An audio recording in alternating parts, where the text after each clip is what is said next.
plumbing, right? Okay. Now, if you want to control the temperature very tightly, so you want, they say the deadband. So your deadband is plus minus 0.2 degrees. You want very tight temperature control. Then what you should set up is a chiller, right? So you should have a cool water bath, and that water bath is then piped to your regular plumbing, so it keeps filling up as the water evaporates. And then you then connect the chiller to the bioreactor, so that the bioreactor pulls very, very cold water in when it wants to cool the reactor, and it heats the thermal jacket when it wants to warm the reactor. So we didn't need it that tight, right? So we just hooked this up to regular plumbing, right? So this is room temperature water, and we just hook it up to the cold water. So there's an inlet here that feeds to the bioreactor, and then you see here there's a waste, right? So wherever you end up setting up your bioreactor, make sure you have access to plumbing, right? Because you're going to need both. So both you're going to need plumbing supply, and you're going to need plumbing waste, right? That gives us our cooling. So we connect this like this here, right? And then the next thing you have, the next thing you have is your exhaust port, right? So now this is of all the things in your bioreactor, this is one of the most important things, right? Because if you are not controlling exhaust and you are not making sure that this works properly, you will build pressure in the bioreactor and the thing will explode, right? It will start shooting things from all different places. So watch this thing all the time, right? So if you sorry, Rebecca. No, okay. If you look at it, this stuff will fit here, right? And so it also has an inlet and an outlet, right? And so when you're running this at 38 degrees, 37 degrees, the sort of gas that comes off it is warm, right? And so you want to, in order for you to exhaust it and not exhaust any volatiles, you cool this unit. So all the volatiles condense in here and fall back in again, right? So you actually have two liquid supplies to the bioreactor. You have one liquid supply to cool the actual liquid in the reactor, and you have one liquid supply to cool the exhaust. With me so far? Right? Yeah. So then the one is on feed now, right? So the liquid in the bioreactor you want to cool only when it gets hot, right? You want to warm it only if the temperature is dropping, right? So that is connected to the controller, and it is cooled on demand. That liquid is cooled into the reactor cooling coil on demand. You understand it? Good. Okay. Whereas this is cooled continuously, right? So if you come over here now, you'll see we have liquid coming from the sink, right? And it's feeding into the controller here, right? And then it's splitting here, right? So on the top is always on, Yeah. right? It's always on, and so we'll connect that to this, right? Because this is continuously going to cool, right? The bottom, this one here, is the bioreactor is going to call for it. This is going to call for it when it wants to cool, right? So that one will connect to, we will connect to one of the cooling coils, right? Now, you're going to get rid of all this water. But you're bringing it into the bioreactor, and you're bringing it into the exhaust, right? So you have a second set here, and what I did, and I suggest you do this also for your own sanity, because when water starts flying everywhere, you're trying to figure out what's going on, is we use different color piping for the inlet and for the outlet. So you see the effluent has got an orange vein in it, right? So I know that when I look here, and I look at the one with the orange vein, I know that that's light going out, right? And it's just because every time you autoclave this thing, you have to disconnect everything. And when you want to start your run, you want to reconnect everything. So you just need to make easy ways. You can even label them at the end here, telling you which one is which, so that when you're connecting it up, it makes sense, right? So then now, you want to get rid of water from here. So one of the effluents going to here, right? And another one of the effluents will go into here. Right, so then that's how you cool the system and how you cool the exhaust. So the piping looks all complicated, but it's as simple as that. It's just right? like following. Yeah, you just got to follow it. It's when you look at it, you go, what's going on? But it's actually not too complicated, right? So I'm going to just disconnect it also. We can look at it. exhaust, do you also put that into your waste? No. So the exhaust, basically what you do is you'll autoclave it like this here, connected with this thing here, right? And so basically, what will happen is all of the gas will come out, it will get filtered, and this will just exhaust to the lab, Yeah. right? And this is like a gas filter. No, it's just a filter. Oh, okay. Yeah, so order a bunch of these, like a few dozen of them, because you can use one, many times over. But And they get clogged and but then... yeah, so if you're fermented, remember, if your bioreactor blows pressure, the exhaust is the easiest place for the liquid to go. So if it all goes wrong, all the liquid starts traveling up into the exhaust and it gets stuck here. So these often are the ones that have to replace.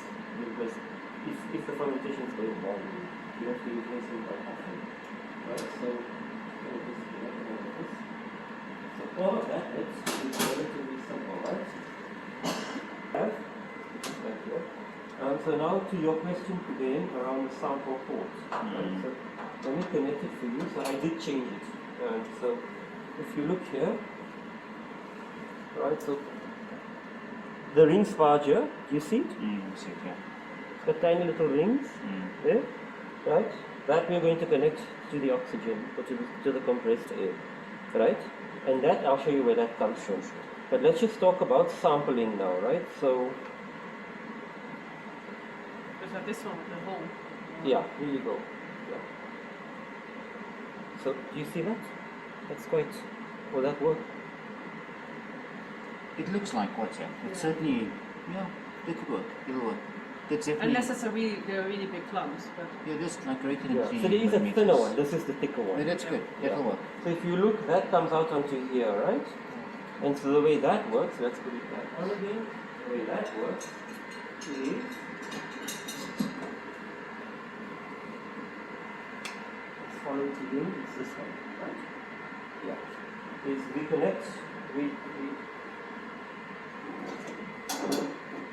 We connect this thing here, so you'll autoclave it like that, right? Okay. This thing is connected here, right? And then we have to have this is why this is pinched, right? We actually have to have a clamp here. Now there are special fermentation clamps that you can buy, like these. But I only had one that I took from the CSIR. They gave it to me as a gift. So I use the ones from the stationery shop, right? So you just you put that there and then you autoclave it like that, right? So if you imagine this is connected here now, we'll put one of the 8-plate screws on.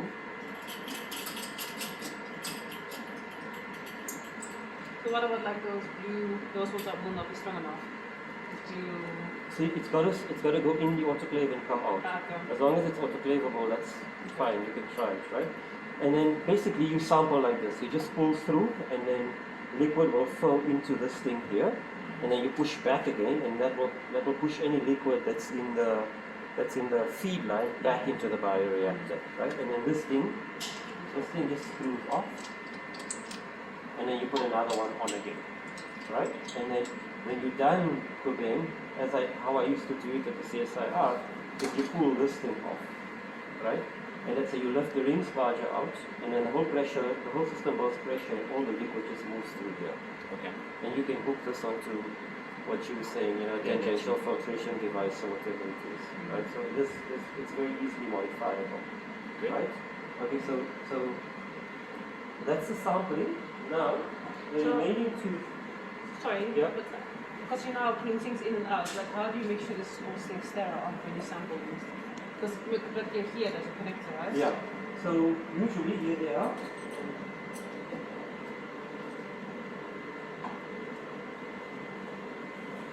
We have a whole lot of these. You autoclave everything, Okay. right? So you write in it.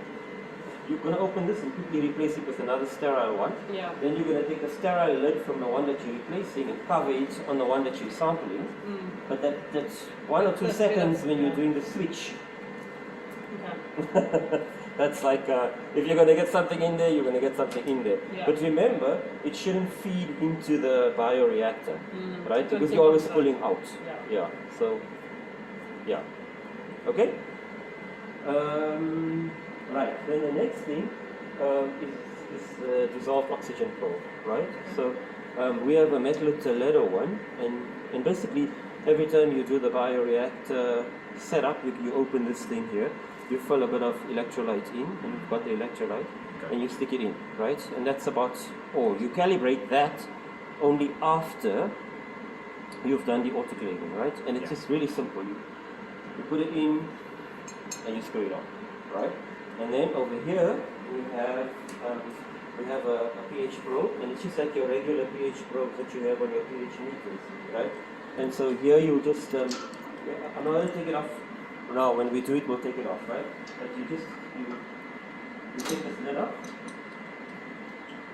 You see that? And you connect that. You connect that to this little red thing. So it's red to red. Right? And now you'll be holding your pH probe like you have a pH meter, right? Then you'll go to and we'll do that now, you'll go to the settings there, you'll calibrate it, and after it's calibrated, you'll put it in, right? And then you're ready to go, right? Then the final thing is the air supply, right? So that's just all set up. So air supply, like I said, normally you'd go through here, right? But when we were working with mycobacteria, because they're such poor users of oxygen, this was giving too much oxygen. It's a very big rotameter. It comes with the machine.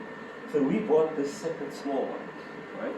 And so this allows us, as you can see, the size of the tube feed is much more smaller than that one. So this allowed us to feed the bioreactor less oxygen on demand, and it allowed us to gain tighter control of the PO2, especially at microaerophilic conditions. Now, if we're not going to do that, we might need to repipe this thing, so that it feeds directly into that big rotameter. Because right now what I've got is, so I don't have air on tap outside. Right? Normally you have all these gas tanks outside and you have a lot of air. So I have a Afrox tank of compressed air, and I pipe into this thing.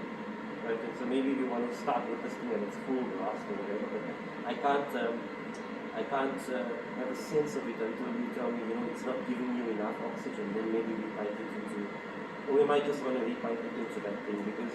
So you just got to try and see if they have. What percentage oxygen are you working with? So 0.5, 1 and 0.1. That's quite.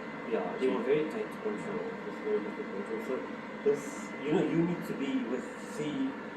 You need to be 20. What did she say? 25. 30 plus minus 5 or something like that. So I don't know. Maybe we actually have to bypass this thing. We'll try. Yeah, because then the other thing you could do is just say, you want to open it full blast, and then just see what happens, right? But we must think about if we bypass it. So the reason why I have 2 feeds in there is the one is hooked to the nitrogen, right? And so I close. So these 2 feeds, just let me show you what happens. So one comes from, you see how the pipes are moving there? Yeah. One comes from so not nitrogen, argon. The argon is the gluten. And then the pink tank is the compressed air, right? So when I want to calibrate my PO2 probe, I close the compressed air and I open the argon full, right? And what happens is it goes from here, right? It goes from here, kind of. You follow it here, guys? Can you see? It's going out now, right? So it's come in from here, from the gas tank. It's come into here, goes up, and it's going out here. Right, so I've got 2 pipes going out. One is of argon, one is compressed air, and then they go, and then they come this side here. And this side here, they combine. Do you see that? Yes? They combine. Got it. Right. They combine into one. See that it is? Right. They combine into one, and the one then is this here. Right. You see, it's got a filter on the end. Right, and then I hook a pipe onto this, and then that goes into the rings charger, right? And there's another filter there too, right? So they eventually meet. So when I turn the compressed air off and the oxygen on, and then the argon on, then argon goes through, right? Yeah. So we calibrate the probe. I turn the argon off, and I turn the compressed air on. Then compressed air goes through and you calibrate the probe again, and then you leave the compressed air on because you're going to use that in your bioreactor. So the argon is only to do the zeroing. only to do the zero. Okay. Yeah. It's I mean we have that one tank for since we started this. That's all we ever use it for. Right? And that's basically the setup I understand. Right? Now what I don't understand is these bottles. Right? So each one of these, I've seen them being used, right? Each one of these has, sorry, can you see, Rebecca? Yes. Each one of these has an exhaust port, because you autoclave this whole thing as one unit. You connect it all up and you autoclave it. So this will build pressure, and you don't want that pressure to push the liquid into the autoclave through this pipe, into the reactor through this pipe, and you don't want it to fly out. So you just have an exhaust here, right? Okay. So you'll put base in one, yeast in one, and glucose in one, right? And then the acid you can add at the end after you open the reactor before you sample. You can even drop it in if you want, right? Now, the way I understand it works, so as you can see, we've never used these. These two are brand new. And at one point, I was trying to play with this one. But I was a student at the time. So all of these, you connect everything and then you pop it in autoclave? Yeah. Okay. To show you how, right? So you take this, and let's say this is going to be our pH feed, right? And my bioreactor is quite simple at the moment, because these things are all not connected, right? So we also got to check That we have if I have enough of them, right? Because we can use this one too. So you connect this in here into one of the ports, right? And you take this thing, right? You put it on here, right? Yeah. Then we'll clamp it shut. Let's just do that as for demonstration purposes. Then we'll fill this with whatever we want. Let's say pink, right? Then you autoclave this thing all in one. You can even stick them on here. Okay? But our autoclave is small, right? So you'll have to kind of like stack it on top or whatever it is. Right? Then when it comes out, as I understand it, what you'll have to do is feed it through one of these. Again, have you used these before? No. So that's how it controls it. But they basically cancel it. So they basically clamp it shut. Yeah, and you kind of feed it in there, and as this thing turns, it will feed. Right? Yeah. So I'll show you what happens. It's trying to connect this, and it's not connected yet. So it kind of like just pushes it. So it's not a vacuum based thing. No, It's it's very static. Transmitting. Yeah, I've never seen one of those. So I have to think. I'll show you the lab. It's got like teeth, and basically it just turns and presses and liquid. Okay. Right? So now, guys, let's. Because this thing's going to start turning, I want to take it out.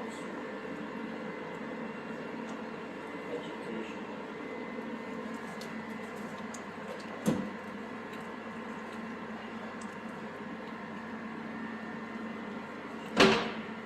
So when you turn the control on, guys, you're gonna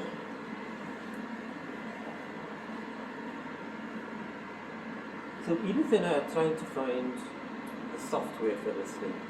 So I used to stand here next to it with my book and write every 10 minutes, this was the oxygen, but there's actually software that records it, so you don't have to be next to it.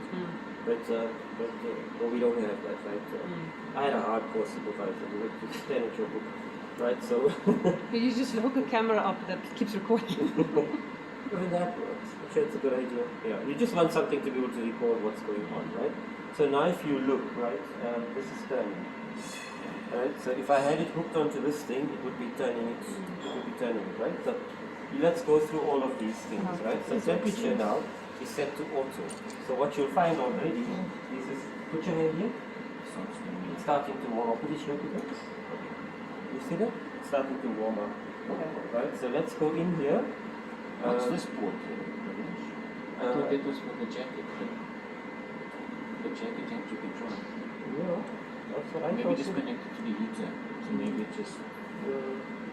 When I saw that, I was wondering, but it's connected. You're right. To the heater, just connected to the heater. Wrong, right? Today? I must have a look at the manual, yeah. I would do the jacket temperature control. The good thing is that you got good So manuals. this is the pump and this is the control. This is like the computer. No, so there are two controllers, right? Okay. So these are stackable controllers. I see. The ones, this is for gas mixing, and this is the controller for the pumps. Yeah. And then this is I'm for. taking off. So let's see. Everything. Free top. Right. So it is heating because maybe it's assuming we connected it to a heater.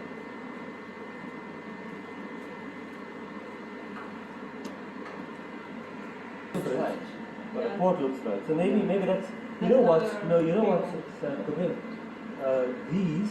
These the same unit. Yeah. Okay, right. The same unit is used for the same unit is used for the thermal jacket and the water jacket at once. So maybe if you had a water jacketed unit, Ah. you'd connect it to All there. right. All right. Yeah. Yeah, yeah. I Right. guess it makes sense. Okay. Makes sense. So yeah, that's the listing that one again. It looks like one of those, when you grow seeds and you have a heater on them. Yeah. A heating pad. Yes. Did you have success with this? Ah, it's beautiful. You had good success. Beautiful. So the control with that is quite Yeah. okay. I really, it was Your organisms you were able to fantastic. Okay. Yeah. And I used the jacketed one at the CSIR. Yeah.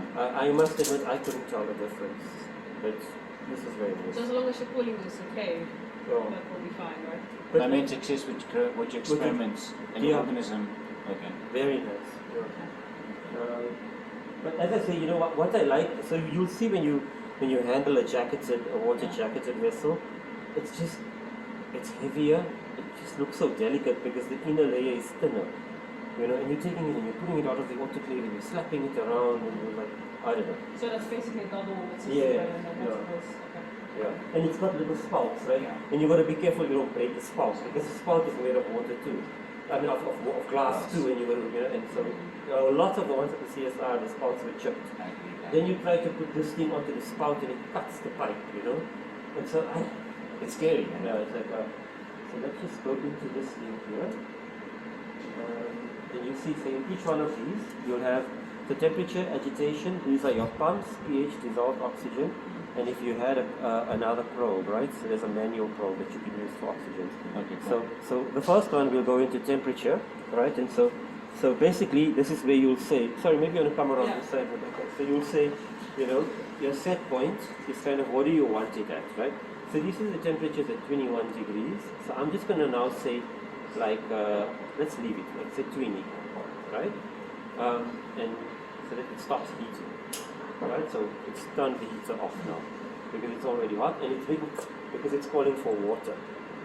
Right? You heard that click come from here? It's calling for water because I've set it at 20 and it's at 21, so it wants water to cool it now.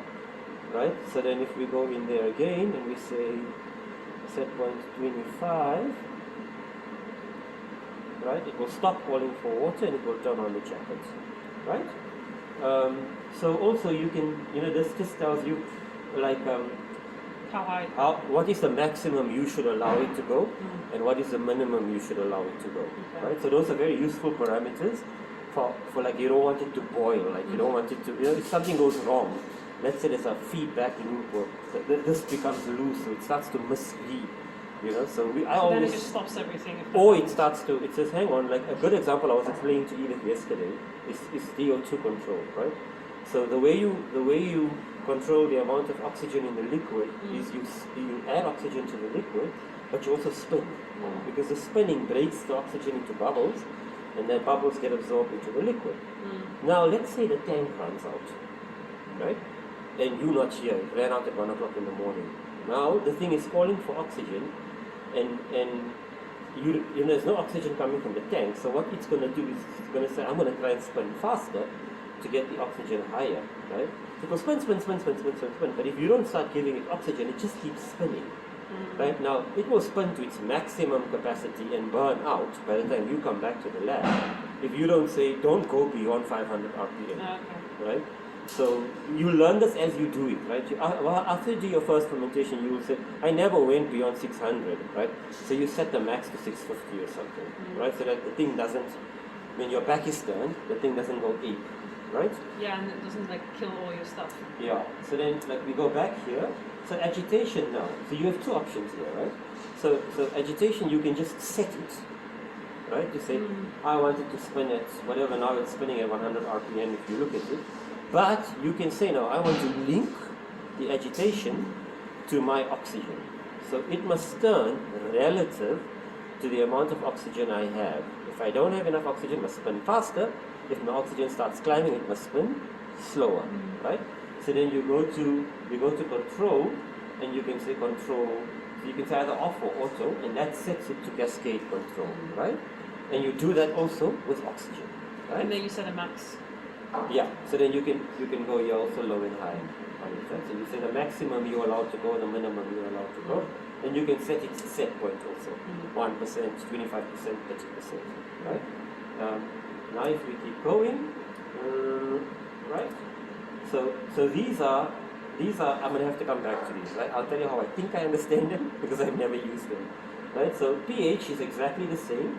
So pH, you go, well, what do I want to set it to? You set it, right? You go to the control and you go auto, so it's set to feed on the pump as opposed to feeding manually. And then you can also set your max and your min.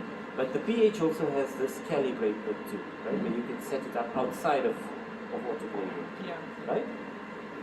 Then the DO2 now is the same thing. It's got this calibrate bit where you calibrate the probe to its 100% and to its 0%. And again, you set the set points. I want my DO2 to be at 30%. You set the bands. I want it at 25% to 35%, whatever she said we must set it at. And then you say the control is to auto, so it sets to cascade control, right? So those are pretty simple. Now let's come back to this thing here, right? So how I think we should do this reading the protocol is the yeast and the glucose you will control manually, right? So there'll be a fixed rate you decide to feed the yeast when you start. And then when you reach that 5 hours or whatever it is, you'll turn on the glucose and you'll give it at a fixed rate. You know, so you'll tell it, and if you go in here, you can set the control to manual, and you can control. Yeah, watch, this is what I do. Right? If you go wet on, that thing turns. So it turn once, right? Where was that? Control. Wet on. Wet off. You should just turn once. There. It's turning again. Yeah. There's it, right? So they're fixed speed pumps, right? Yeah. They're fixed. Yeah. Okay. So you will have to work out then at what point, how do you set them, right? So now, I don't know, Kuben, maybe as these things are running, it's easier to, just unclamp it there. Yeah, it's easier as I get a bit of piping. It's easier to work out how How they need to go. feed it. So switch it up. No, that's it. Check, Kuben. So that's how you will do it, right? So you can see on press, Yeah. just put it here. And then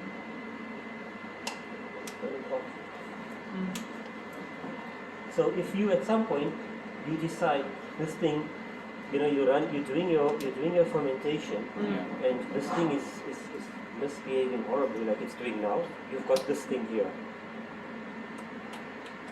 Okay. you know, so that will override the fermenter control.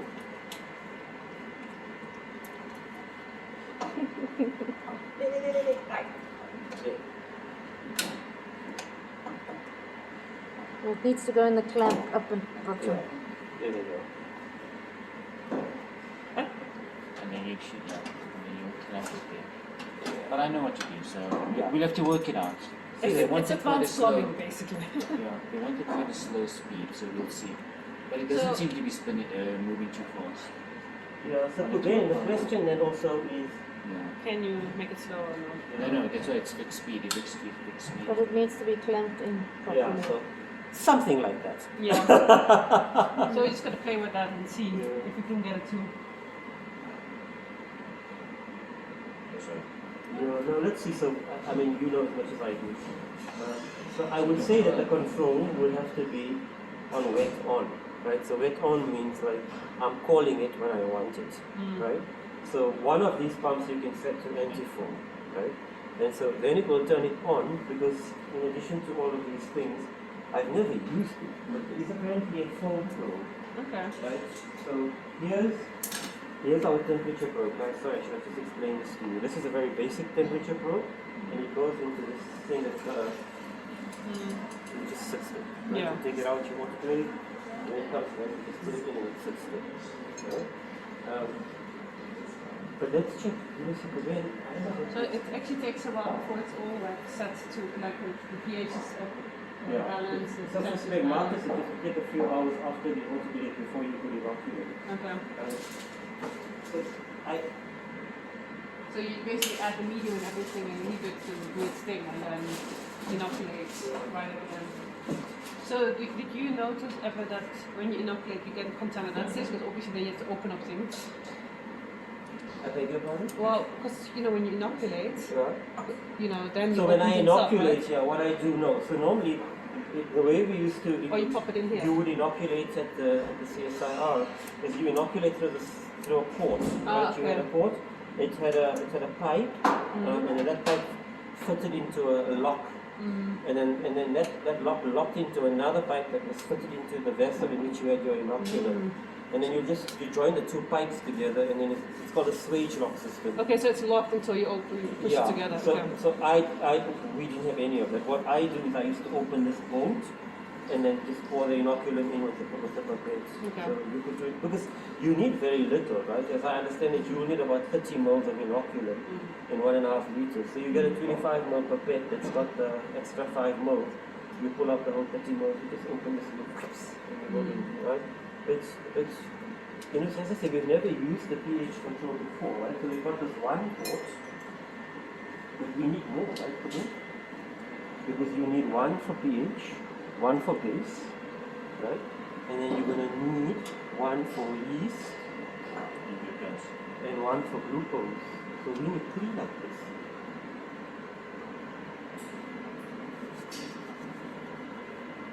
Don't you? I mean, understanding it right, right? Yeah. Maybe one of these balls can be replaced.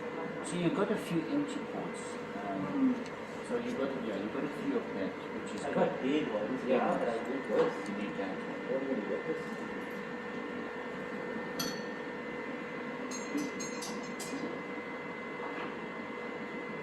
Let me check the new unit. Maybe we can take it out of the new unit. Where did you buy this from? This was bought from Setpoint Technologies. They went out of business a long time ago. But they are the supplier for New Brunswick in South Africa because we bought the recent one from them. I don't know who the supplier is. Because I was looking for tech support and I couldn't find, so I figured that they're no longer. They were a fantastic small company run by an bunch of Italian guys. When I was looking for software now yesterday, it came up with Eppendorf.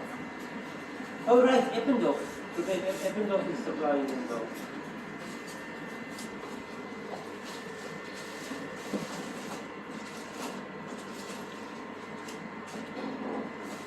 Okay, so guys, the one thing I have to do is find you. At least we're not doing a completely antibiotic-free culture, right? You see, the one protocol doesn't make use of acid. They say they don't need to have the acid. Because you're only getting, because it's going to automatically become acid over time and you only have to add base. Yeah. So the first protocol said there's no need for acid. The Okay. second protocol says at the end of the run it will be useful to add some acid. Right. So we'll have a look at the both and see what we can come up with. We'll just monitor the cultures with time. But I have to, in order for you to be able to do your pH control and to feed your yeast and your glucose, we need ports. Yeah. Yeah. So dip the yeast, dip the glucose. They say there's little base. Yeah. But there's little base and it can be, if we're lucky, we might not need antifoam. If we're lucky. Oh shit, I forgot about the foam. Yeah. Can we not mix some of them? So the foam I used to autoclave with the media. Right, you just add it at the beginning, and then Yes. it's there. So if you need it, it's there, and if you don't need it, well, it's neutral. Or you mix it in with maybe the glucose? Now, what we'll do, we'll play and then we'll ask them, right? Yeah. So I think Because I think they said something like that, right? To mix it in with the glucose. No, so they said so what Marilyn said is she mixed the glucose with the yeast. Ah, okay. So she said it's actually, and maybe that's something you must do to start with, do that. Because I don't, from my understanding of glycolysis, gluconeogenesis, and lactate fermentation, I don't see why they need to be separate. Unless this is something we had found this. But I assume metabolism is metabolism, right? All organisms, glycolysis works the same So you just way. need to make the ratios correct. Yeah. Well, so as long as you don't want to push into lactate fermentation because you want to be able to grow the organism to a point where it starts differentiating into single cells and produce protein, right? So when they ferment, they change their morphology, they stay as mycelia and that. So you just want to be able to keep it in its glycolytic state. Okay. So unless it's weird, I don't see why it should be so fine-tuned. I would try mixing them together. No, I think that's good. Yeah, I would But try. then we do have that two anyway. extra ones, one for Well, so you'll have one, acids and then you'll have one for base, and you can try running it just with 2 pumps, Mm. right? But I have to find these, otherwise we are dating the water, guys. Which are you going to feed? You need pools. Just add it manually every day. No, because the machine has to pull first and has to go into Yes, pools. no, exactly. But let me see today, I'll look, and if I can't find out, I'll try and see if I can take it from the new one. But this was a complete vessel, so because I've never used them, Is the new one the same brand? it's the same brand, but it's a different version. Okay. But I'm sure I'll put it somewhere in the lab. It And the came- same vessels, was it 2 liter vessel? It's a 2 liter, it's a different vessel. So they don't Also larger. hook The it plate together. is different, Yeah. yeah. But let's see, I'll look for it. It must be here, right? Because it came as a complete unit.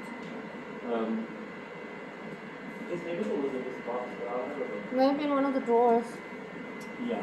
We So, will look. so basically, guys, that's the basic setup, right? Now, the last thing I need to just turn it off, right?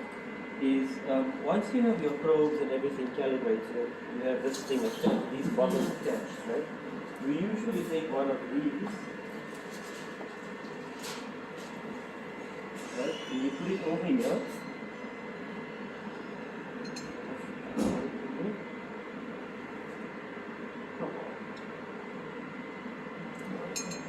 Yeah, it stretches over. So you put it over, and Every then time you get and then you put the whole thing. You'll carry this whole thing. So let's just walk over here. What I would suggest you do, and we put these trolleys here.